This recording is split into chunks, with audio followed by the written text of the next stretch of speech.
Hello बच्चों, let's see the question. The question says that the domain of the derivative of the functions, okay, और f(x) is equals to अपने पास ये definition of the function दिया है when mod x is less than equals to 1 and when mod x is greater than 1. Okay तो अपने को क्या करना है बच्चों, अपने को इस क्वेश्चन में ये जो फंक्शन दिया है इसके डेरिवेटिव का डोमेन निकालना है, इसके डेरिवेटिव का डोमेन. तो मैंने बोला यहाँ पे मेरे पास f(x) कितना दिया है बच्चों, f(x) गिवन है मेरे पास यहाँ पर tan इनवर्स ऑफ x.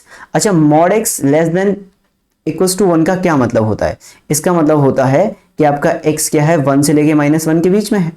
तो यानी कि ये कब दिया है, जब आपका x 1 से लेके -1 के बीच में है. फिर उसने बोला और 1/2 यहाँ पे mod x -1 लिखा बच्चों, जब mod x आपका ग्रेटर देन 1. तो इसका क्या मतलब होता है, इसका मतलब होता है greater than 1 union less than minus का 1. क्लियर. तो ये अपने पास डेफिनेशन हो गया. अच्छा, यहाँ पे जो mod x है ना, ये वाला mod x ये जीरो के अबाउट ब्रेक होगा. भाई mod x क्या होता है, mod x की प्रॉपर्टी क्या है, जीरो के अबाउट ब्रेक हो जाता है. यानी कि जीरो से बड़ा अगर x आपका जीरो से ग्रेटर देन या जीरो हुआ तो ये x आ जाएगा और -x कब आएगा, when x less than zero होगा आपका. इतनी बात क्लियर है ना. अब मैंने इसको ओके और थोड़ा सा एक्सपेंड किया, ठीक है. तो यहां पे मेरे पास आ गया जब आपका x बच्चों लेस देन -1 था, तो ये फंक्शन कैसे काम करेगा, 1/2 -x -1 के जैसे. क्लियर. अगर आपका x -1 से 1 के बीच में है तो क्या दिया आपने पास, tan इनवर्स x दिया है. और अगर आपका x 1 से बड़ा है बच्चों तो कितना दिया, 1/2 x -1 आ जाएगा. क्लियर. तो ये मेरे पास फंक्शन का डेफिनेशन आ गया. अब मैंने इस फंक्शन को देखा तो मैंने यहाँ पे चेक किया इसका कॉन्टिन्यूटी. ठीक है, तो कॉन्टिन्यूटी चेक, क्योंकि डिफरेंशिएबिलिटी तो तब आएगी ना जब फंक्शन कॉन्टिन्यूस होगा. भाई कोई भी फंक्शन का डिफरेंशिएट डेरिवेटिव का मतलब क्या होता है, फंक्शन डिफरेंशिएबल होना चाहिए तभी तो उसका डेरिवेटिव निकलेगा. तो डेरिवेटिव के लिए फंक्शन का कॉन्टिन्यूस होना जरूरी है.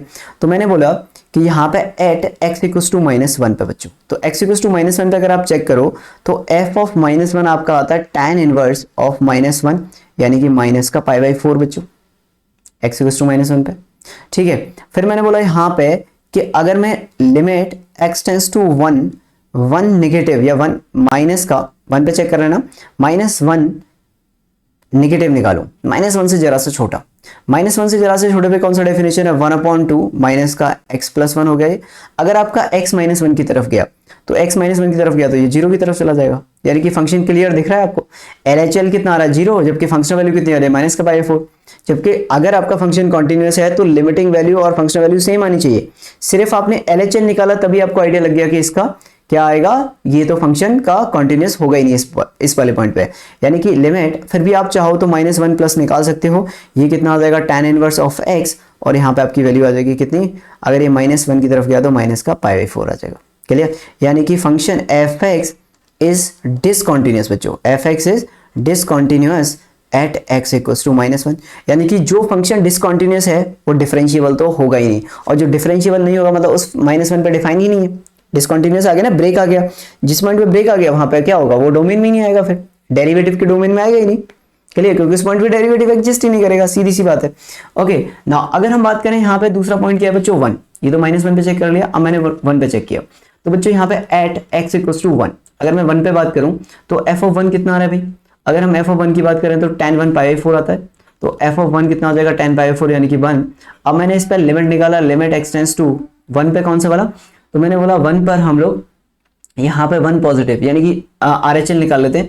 तो 1 प्लस मैंने निकाला, 1 प्लस के लिए कौन सा डेफिनेशन यूज किया है, 1 प्लस के लिए बच्चों ये 1 प्लस है आपका 1/2 x -1, तो ये आ गया आपका 1/2 x -1 बच्चों. अगर x आपका 1 की तरफ गया तो ये किधर चला जाएगा, आपका 0 की तरफ चला जाएगा.